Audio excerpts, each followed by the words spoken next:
Lecture में हम लोग बात क्या कर रहे थे, ब्रोंस्टेड कॉन्सेप्ट ऑफ एसिड पर। ठीक है, उसके अभी कुछ एग्जांपल्स देखते हैं, फिर आगे बढ़ते हैं। ओके, तो देखिए एग्जांपल्स। ठीक है, कौन से कॉन्सेप्ट के, ब्रोंस्टेड कॉन्सेप्ट से।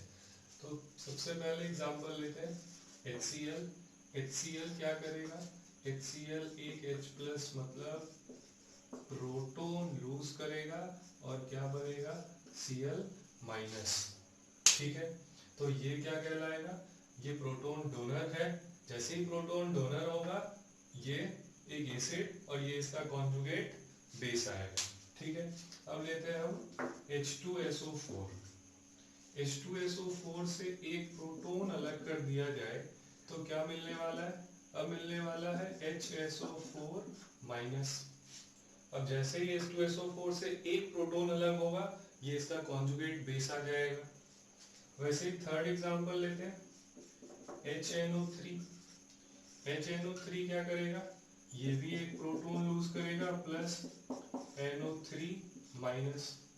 तो ये सब क्या बनता जा रहा है, ये सब कॉन्जुगेट बेस बनता जा रहा है। अच्छा, इसमें भी एक और प्रोटॉन बचा हुआ है, हम क्या करेंगे, HSO4 को उठाते हैं माइनस को और यहाँ से एक और H प्लस बाहर करेंगे तो ये SO4 2 माइनस बनता हुआ दिखेगा। क्लियर, तो ये भी क्या आया, अब ये कॉन्जुगेट जो पहले बेस था अब ये एसिड का काम कर रहा है क्योंकि इसने एक प्रोटॉन डोनेट किया और ये क्या बन गया, ये एसिड, ये इसका कॉन्जुगेट बेस। क्लियर, फिर एग्जांपल है एसिटिक एसिड CH3COOH। ये क्या करेगा, ये भी एक प्रोटॉन रिलीज करके CH3COO माइनस फॉर्म कर लेगा। ठीक है, तो अब ये क्या बनता जा रहा है, ये सब बोलेंगे दी ऑल आर एसिड और ये सब जो है ये क्या है, इसके कॉन्जुगेट बेस होंगे। समझ में आई बात। अब टर्म क्या होता है कि अगर कोई एसिड स्ट्रॉन्ग है तो इसका कॉन्जुगेट जो होगा वो वीक होगा। वीक कहने का क्या है कि इसकी एग्जिस्टेंस सॉल्यूशन में बनी रहेगी, रिएक्ट नहीं करेगा। जैसे एसिटिक एसिड बोलते हैं वीक एसिड है। क्यों वीक एसिड है, क्योंकि जब हम एसिटिक एसिड को वाटर में देते हैं H प्लस तो आता है, एसिटेट आयन भी आता है, लेकिन ये हाईली रिएक्टिव है। ठीक है, हाईली रिएक्टिव होने के कारण ये तुरंत पीछे मतलब बैकवर्ड रिएक्शन टेक्स प्लेस और इसका डिसोल्यूशन या आयोनाइजेशन क्या है, बहुत कम है क्योंकि ये पार्टिकल क्या है, रिएक्टिव है। तो हम क्या बोलेंगे, ये एक वीक एसिड है और वीक एसिड क्या प्रोड्यूस करेगा, स्ट्रॉन्ग कॉन्जुगेट बेस प्रोड्यूस करेगा। और स्ट्रॉन्ग जैसे ही होगा ये पार्टिकल क्या है, ये पार्टिकल स्ट्रॉन्ग है। Strong more reactive, reaction reverse.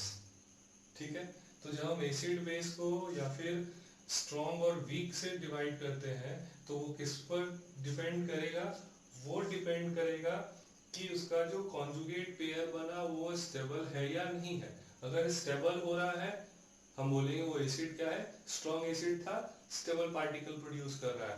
अगर स्टेबल पार्टिकल नहीं बना मतलब हाईली रिएक्टिव है या रिएक्टिव है तो वो एसिड क्या होगा, वीक होगा। क्लियर है, ओके।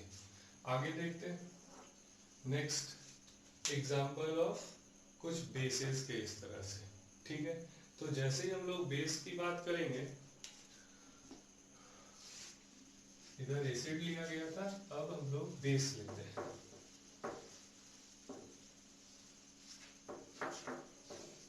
अब अगर बेस पुट करेंगे तो हमारे पास सबसे अच्छा एग्जांपल है H2O। अब H2O प्रोटॉन एक्सेप्ट करता है, मतलब ये क्या करेगा, एक H प्लस एक्सेप्ट करके H3O प्लस बना लेगा। It is what, proton. फिर यहाँ हम प्रोटॉन लिख देते हैं। जैसे ही प्रोटॉन एक्सेप्ट किया ये पार्टिकल क्या होगा, बेस होगा और इस base after accepting a proton it becomes conjugate acid. ये conjugate acid में आ गया, ठीक है। वाटर क्या है, एक वीक सब्सटेंस है, अगर वाटर वीक है तो इसका conjugate acid जो आएगा वो क्या आएगा, ये strong आएगा। समझ में आ रही है बात? ओके। नेक्स्ट NH3, ये एक प्रोटोन अगर एक्सेप्ट कर लिया, अगर ये एक प्रोटोन एक्सेप्ट कर लेता है तो इसका जो कॉन्जुगेट NH4 प्लस बनाते हैं, तो ये NH4 प्लस क्या रहेगा, ये भी एक स्ट्रॉन्ग, बिकॉज ये क्या है, एक वीक बेस है, तो ये क्या आएगा, कॉन्जुगेट एसिड स्ट्रॉन्ग एसिड आएगा, ठीक है। ओके। इसके पहले हम लोगों ने एक सल्फेट बनाया था SO4 2-, इसमें एक प्रोटोन हम एक्सेप्ट करते हैं, ठीक है। अब ये क्या बनता है दिखेगा, HSO4-, फिर से ये पार्टिकल क्या कर रहा है, ये एक प्रोटोन को एक्सेप्ट कर रहा है, और प्रोटोन एक्सेप्टर अगर है तो वो क्या होगा, एसिड होगा, ये क्या बनेगा, कॉन्जुगेट एसिड बनेगा। अब यहाँ पर हम क्या बोलेंगे, ये बेस और ये क्या, फिर इसका कॉन्जुगेट एसिड, क्लियर। वैसे ही अगर Cl- की बात करें, अगर पूछा जाए कि Cl- का नेचर होता है, ये किस नेचर का होगा Cl-, तो हम क्या बोलेंगे, Cl- ये H+ एक्सेप्ट करेगा, प्रोटोन एक्सेप्ट करेगा, और क्या बनेगा, HCl बनेगा। मतलब ये अब क्या बेस है, तो ये इसका क्या होगा, कॉन्जुगेट एसिड होगा। तो ये सब कुछ एग्जांपल्स थे इसके लिए, एसिड और कॉन्जुगेट बेस, बेस और कॉन्जुगेट एसिड के, क्लियर। अब हम लोग बढ़ते हैं आगे Lewis concept of acid and base पर, ठीक है। अब जानते हैं लेविस कॉन्सेप्ट क्या होता है, क्लियर। देखा जाए, और अगर किन्हीं को ये समझ में ना आए तो आप इस वीडियो को रिवाइंड करके देख सकते हैं, कमेंट सेक्शन में डाउट पूछ सकते हैं, उसका रिप्लाई आपको बहुत जल्दी मिलेगा, ठीक है। और कोई भी प्रॉब्लम हो तो इस वीडियो को लगातार देखिए, है ना। जैसे अगर ये टॉपिक समझ में नहीं आया तो उसको रिवाइंड करके पीछे जाके देखेंगे, क्लियर। और सब्सक्राइब कर लीजिएगा मेरे चैनल को, ताकि जो भी टॉपिक्स आते रहें उन पर आप फॉलो करिएगा, ठीक है। अब जानते हैं लेविस कॉन्सेप्ट। यहाँ क्या है लेविस कॉन्सेप्ट में, lone pair donor and acceptor concept है, clear. Lewis concept lone pair का डोनेशन और एक्सेप्शन होगा। जैसे ब्रोंस्टेड में क्या था, प्रोटोन का डोनेशन एक्सेप्शन था, वैसे ही यहाँ क्या लोन पेयर आएगा। लोन पेयर किसको बोलते हैं, केमिकल बॉन्डिंग में आप लोग पढ़े होंगे, जो बच्चे अभी नहीं पढ़े हैं वो मेरे अगले वीडियो में देख सकते हैं, मैंने केमिकल बॉन्डिंग पे वीडियो बना रखा है, ठीक है। आप लोग ध्यान से देखिए, लोन पेयर का मतलब क्या है। अगर एक एग्जांपल लेते हैं वाटर, अब इसकी बात बाद में करेंगे, एग्जांपल लेते हैं वाटर H2O, ठीक है। वाटर में क्या होता है, bond hydrogen single bond oxygen single bond hydrogen, तो इस ऑक्सीजन पर 2 लोन पेयर बच जाता है, क्लियर। ऑक्सीजन का एटॉमिक नंबर 8, ठीक है, कॉन्फिगरेशन 2 6, तो वैलेंस इलेक्ट्रॉन क्या है, 6 वैलेंस इलेक्ट्रॉन होते हैं, जिसमें एक ये इधर हाइड्रोजन, एक ये इधर, 2 शेयर करता है, और 4 इलेक्ट्रॉन बच जाते हैं, तो पेयर कितना बचा, 2 पेयर, और इस पेयर को क्या बोलेंगे, इस लोन पेयर। तो हमारे पास 2 लोन पेयर बच जाता है ऑक्सीजन के पास, ठीक है। वही लोन पेयर का क्या होगा, या तो कोई पार्टिकल डोनेट करेगा या फिर एक्सेप्ट करेगा। अब देखते हैं कौन एक्सेप्ट करता है और कौन डोनेट करता है। तो अगर एसिड है तो एसिड लोन पेयर एक्सेप्टर होगा, ठीक है। जैसे प्रोटॉन डोनर हो रहा था पिछले कॉन्सेप्ट में, यहाँ पर लोन पेयर एक्सेप्टर होगा, और अगर बेस है तो ये लोन पेयर डोनर होगा, इसीलिए इसको बोलते हैं lone pair acceptor and donor concept, it is what Lewis concept. Clear? इसको हम लोग आगे केमिकल बॉन्डिंग में भी जानेंगे। पूरा कोवलेंट बॉन्ड लिविस कॉन्सेप्ट पर ही बेस्ड है। ठीक है, तो देखा जाए इसमें क्या करते हैं, हमारे पास एसिड अगर है तो एसिड के लिए लोन पेयर एक्सेप्टर बोला गया। अब एक्सेप्ट कौन करेगा? लोन पेयर जिसके पास इलेक्ट्रॉन की कमी होगी, जो इलेक्ट्रॉन कम। सबसे अच्छा एग्जांपल आता है H+ का। क्लियर? अभी तक इसको प्रोटॉन बोल रहे थे, अब इसको फिर से हम हाइड्रोजन आयन बोलने लगते हैं। ठीक है, तो जैसे ये हाइड्रोजन आयन H+ है, ये 2 इलेक्ट्रॉन कम है नॉर्मल स्टेट से। ठीक है, अगर हम क्या करें H+ नॉर्मल, क्या अगर इसके आउटर मोस्ट शेल में 2 इलेक्ट्रॉन आ जाए तो ये पार्टिकल स्टेबल हो जाएगा। स्टेबल कैसे होगा वो देखते हैं। इसको कहाँ लाया जा रहा था? H2O के पास। मतलब जैसे ही हम एसिड को वाटर में दे रहे थे हाइड्रोनियम आयन बन रहा था। हाइड्रोनियम आयन कैसे बनेगा वो देखते हैं। ठीक है, ऑक्सीजन के पास 2 लोन पेयर है। ये एक लोन पेयर क्या करेगा? हाइड्रोजन को डोनेट करेगा। ठीक है, तो जैसे ही ये हाइड्रोजन को डोनेट करेगा ये क्या बन जाएगा? H3O+। तो ये यहाँ क्या है? डोनर है। ये क्या है? एक्सेप्टर। इसने अपना एक लोन पेयर किसको डोनेट किया? हाइड्रोजन H+ को डोनेट किया है। तो ये इस कॉन्सेप्ट में क्या आएगा? एसिड आएगा। तो ये डोनर है तो ये क्या आएगा? बेस आएगा। हम वाटर को बोलते हैं इट इज लिविस बेस। ठीक है, according to Lewis concept H2O is a base. अब यहाँ एसिड ये नहीं बनेगा कभी। ठीक है, ओके। फिर H+ को और कहाँ रख सकते हैं? अमोनिया NH3 के साथ रख सकते हैं। फिर यहाँ नाइट्रोजन के पास एक लोन पेयर बचता हुआ दिख रहा है। क्लियर? तो जैसे ये एक लोन पेयर बचेगा तो ये बन जाएगा NH4+। NH4+ बन गया। हम क्या बोलेंगे? ये क्या है? डोनर है। डोनर है तो ये लिविस बेस, और ये क्या हो गया? ये एसिड हो गया। ठीक है, ओके। अगले एग्जांपल में देखते हैं। कुछ इलेक्ट्रॉन डिफिशिएंट कंपाउंड्स हैं। इलेक्ट्रॉन डिफिशिएंट कंपाउंड्स कहते हैं ऐसा कंपाउंड जिसकी स्टेबिलिटी तो हो जाए लेकिन ऑक्टेट पूरा नहीं हो। जैसे क्या? BeCl2 beryllium chloride. क्लियर? यहाँ बेरिलियम का क्या सिचुएशन है वो देखा जाए। बेरिलियम एटॉमिक नंबर 4 कॉन्फ़िगरेशन 2 और 2, ये दोनों इलेक्ट्रॉन क्लोरीन के साथ कुछ इस तरह से शेयर करता है। और जैसे ये शेयर करेगा ये सिर्फ 4 इलेक्ट्रॉन हो रहा है, मतलब 2 लेस है नॉर्मल कंडीशंस। ठीक है, 2 लोन पेयर। क्लियर? 4 इलेक्ट्रॉन और अगर इसको मिल जाए तो ऑक्टेट और ये पार्टिकल स्टेबल हो जाएगा। लेकिन यहाँ ये स्टेबल हो नहीं रहा है, तो इसके पास कौन आएगा? जो पहले से स्टेबल हो, लोन पेयर रखे। हम क्या करते हैं? Cl- को लाते हैं। Cl- मतलब हम कोई एक ऐसा सॉल्यूशन लगाए जिसमें क्लोराइड आयन पहले से प्रेजेंट था। उसमें क्या दिया गया? BeCl2 को दिया गया। ठीक है, तो जैसे हम BeCl2 देंगे कहाँ? क्लोराइड आयन के पास, तो ये इलेक्ट्रॉन डिफिशिएंट, इसको इलेक्ट्रॉन चाहिए। इसके पास क्या है? लोन पेयर प्रेजेंट है। कितने lone pair? 4 lone pair present है।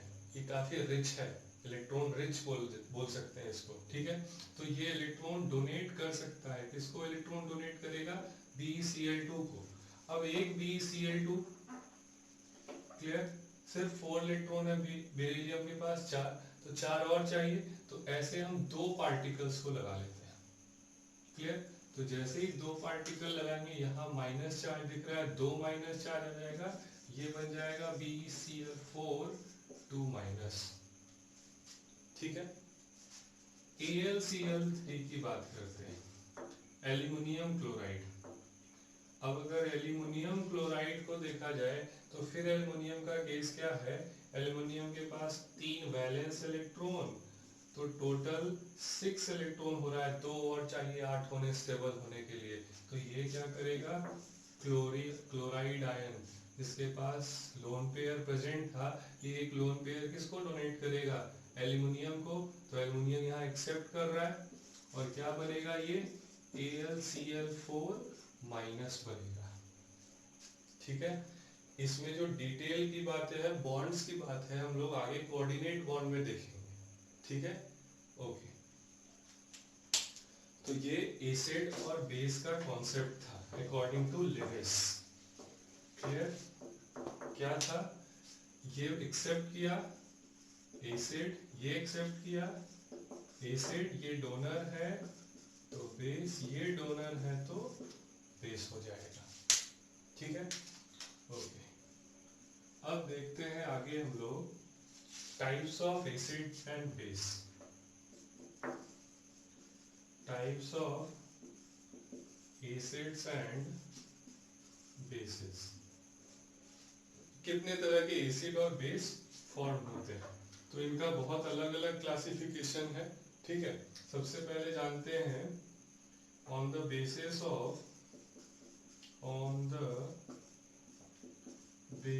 Of source. मतलब हमको कहाँ कहाँ से ये मिल सकता है सोर्स के अकॉर्डिंग, ये दो तरह से। First is mineral acid. Clear? Mineral acid क्या बोलते हैं? मिनरल एसिड बोलते हैं ऐसा कोई भी एसिड जो अर्थ क्रस्ट के रॉक्स और मिनरल से फॉर्म हो। क्लियर? कोई भी ऐसा एसिड जो रॉक्स और मिनरल से फॉर्म हो रहा हो, it is called mineral acid. ठीक है, मिनरल एसिड क्या बोलते हैं? HCl, H2SO4, HNO3, ये सब क्या है? Mineral acid. H3PO4, H2CO3 etc कर दिया जाए। तो these all are mineral acids। ये सब कहाँ मिलेंगे? ये सब अर्थ क्रस्ट के रॉक्स एंड मिनरल्स में फॉर्म होंगे। Second is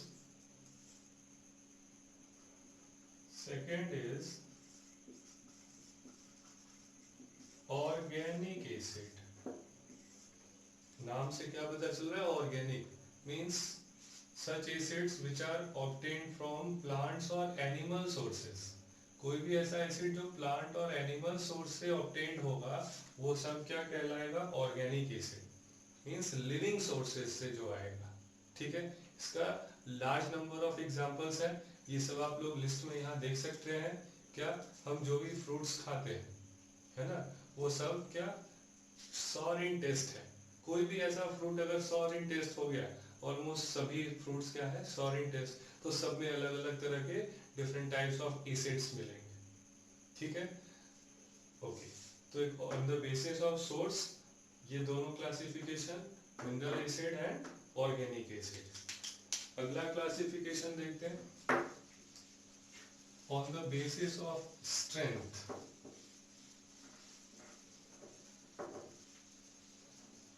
strong acid and weak acid.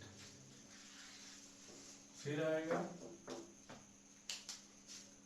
Second on the basis of strength. Strength के अकॉर्डिंग। ठीक है, स्ट्रेंथ के अकॉर्डिंग अगर बोले तो हमारे पास फिर से दो है, that is strong acid. Clear? अब स्ट्रॉन्ग एसिड क्या? कोई भी ऐसा एसिड जो 100% आयोनाइज हो जाए। 100% आयोनाइज मींस HCl। HCl को अगर वाटर में दिया जाए, H2O में, तो ये क्या प्रोड्यूस करेगा? H3O प्लस और Cl माइनस प्रोड्यूस करेगा, मतलब हाइड्रोनियम आयन और क्लोराइड आयन प्रोड्यूस करेगा। अब जैसे ये स्ट्रॉन्ग एसिड हो रहा है और हम बोल रहे हैं HCl एक स्ट्रॉन्ग एसिड है, मतलब इसका आयोनाइजेशन क्या होगा? 100%। 100%। अगर इसमें हम 1000 मॉलिक्यूल देते हैं तो ऑल 1000 मॉलिक्यूल वेयर डिसोसिएटेड, सब पानी में घुल जाएंगे, अलग अलग हो जाएगा, इस तरह से डिसोसिएट हो जाएगा। ठीक है, अगर 1000 के जगह 10,000 देते हैं, ऑल 10,000 डिसोसिएट हो गया, हम बोलेंगे ये क्या है? स्ट्रॉन्ग एसिड है। और अगर कोई स्ट्रॉन्ग एसिड हो तो वो क्या करेगा? Large amount of electricity conduct करेगा, हम बोलेंगे ऐसे एसिड को क्या? वो गुड इलेक्ट्रोलाइट्स है। ठीक है, तो गुड इलेक्ट्रोलाइट क्या हुआ, स्ट्रॉन्ग इलेक्ट्रोलाइट जो भी होगा। स्ट्रॉन्ग कौन होगा, अगर एसिड होगा तो वो कैसा होना चाहिए, स्ट्रॉन्ग एसिड होना चाहिए। और all mineral acids are strong acid. जो भी मिनरल एसिड लिखा गया था वो सब स्ट्रॉन्ग एसिड है, एक्सेप्ट कार्बोनिक एसिड H2CO3, ठीक है, एक्सेप्ट H2CO3। तो यहाँ अगर लिख लिया जाए कि स्ट्रॉन्ग एसिड के एग्जांपल्स क्या होंगे, तो all mineral acids except H2CO3, carbonic acid. अब ये कार्बोनिक एसिड क्या है, हम लोग कोल्ड ड्रिंक्स पीते हैं, ठीक है, तो उसमें क्या होता है, कार्बोनिक एसिड होता है और ये बहुत वीक एसिड होता है।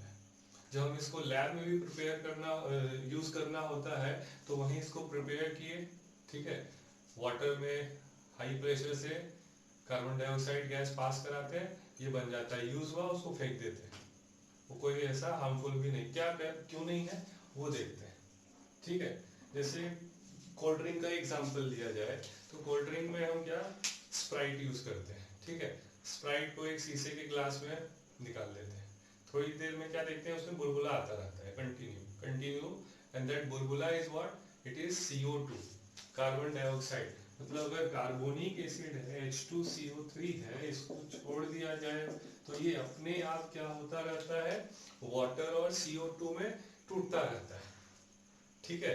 तो ये अगर इस तरह से टूटता हुआ रहेगा तो क्या होगा, सिर्फ लास्ट में वाटर बचेगा, वो सारे CO2 गैसेस जो है वो सब उड़ जाते हैं, ठीक है।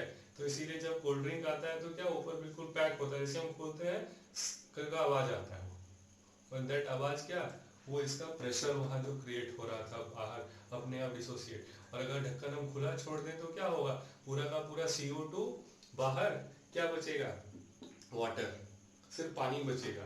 तो कंपनी वाले थोड़ा उसमें चीनी मिला के देते हैं कि चलो कम से कम पानी तो नहीं, चीनी पानी तो मिलेगा, ठीक है। तो हम कार्बोनिक एसिड को यहाँ क्या बोलेंगे, it is what, it is weak acid, ठीक है। इनका अपने आप क्या हो जाता है, इस तरह से डिसोसिएशन हो जाए, टूट जाते हैं, clear, okay. Second is strong के बाद वीक एसिड, वीक एसिड, ठीक है। वीक एसिड क्या, इनका पार्शियल आयोनाइजेशन होगा, ठीक है। Such acid which ionize partially in water is called partial ionization, ठीक है। तो पार्शियल आयोनाइजेशन, जैसे अभी हम लोग इसके एग्जांपल में क्या लिखे थे, 100 मॉलिक्यूल तो 100 डिसोसिएट हो गया, 1000 तो 1000 डिसोसिएट। लेकिन वीक एसिड लेते हैं organic, all organic acids are weak acid, ठीक है। एक एग्जांपल लेते हैं CH3COOH, इसको अगर हम इस तरह से ले तो क्या मिलेगा, H प्लस और CH3COO माइनस, एसीटेट आयन मिलता है। अब यहाँ क्या होगा आगे देखते हैं। इसके अगर हम 100 मॉलिक्यूल्स ले तो हो सकता है कोई भी मॉलिक्यूल डिसोसिएट नहीं होगा, 1000 ले तो भी हो सकता है कोई भी मॉलिक्यूल डिसोसिएट, वीक है ये आगे डिसोसिएट होना ही नहीं चाह रहा है, ठीक है। हो सकता है 10,000 ले तो भी कुछ नहीं होगा, 1 लाख अगर लिया जाए तो हो सकता है ये एक और ये एक प्रोड्यूस हो, तो कितना कम डिसोसिएशन है, क्या परसेंटेज है वो आप देख सकते हैं, ठीक है। मतलब पार्शियली आयोनाइज होगा, हमने 1 लाख मॉलिक्यूल दिया, सिर्फ एक आयन प्रोड्यूस हो रहा है, बाकी पूरा का पूरा क्या मॉलिक्यूल में ही रह गया, वो आयन इस तरह से डिसोसिएट नहीं हुआ। तो ऐसे एसिड को क्या बोला जाएगा, all are weak acids, clear. तो हम बोलते क्या है, organic acids are, organic acids are weak acid. जो भी ऑर्गेनिक एसिड है वो सब क्या है, वीक एसिड है। और किसको इंक्लूड कर दिया जाए, जो इधर एक्सेप्ट हो गया था, ठीक है। तो यहाँ पर क्या H2CO3 कार्बोनिक एसिड, और भी कुछ एसिड्स हैं जो इनमें वीक में आते हैं, क्लियर। तो स्ट्रॉन्ग और वीक समझ में आ गया, डिसोसिएशन पर बेस्ड है, मतलब स्ट्रेंथ पर, आयोनाइजेशन पर, ये किस स्ट्रेंथ पर आयोनाइज होगा उसकी बात की जाती है यहाँ। क्लियर? अब इसमें थोड़ा सा एक कॉन्सेप्ट और देखते हैं, डिग्री ऑफ डिसोसिएशन। क्लियर? यही वीक, स्ट्रॉन्ग के लिए नहीं, ये वीक के लिए यूज होगा। For weak acid